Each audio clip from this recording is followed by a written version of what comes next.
আপনাদের ঘরেও যদি আমার মতো ছোট ছোট বেবি থাকে তাহলে তাদের খুব পছন্দ হবে এই ইয়াম্মি চিকেন ক্যান্ডি। আসসালামু আলাইকুম।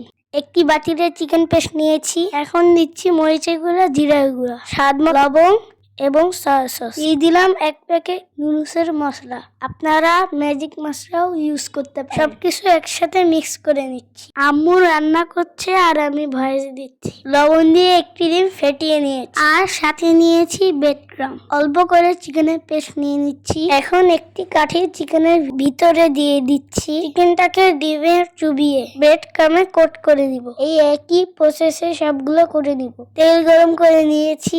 মিডিয়াম আঁচে এপিট ওপিট ভেজে নিব। রেডি হয়ে গেল মজাদার চিকেন ক্যান্ডি। বারবিকিউ সসের সাথে খেতে দারুণ টেস্টি। আম্মুর হাতের রান্না এত খারাপ যে বারবার খেতে মন চায়।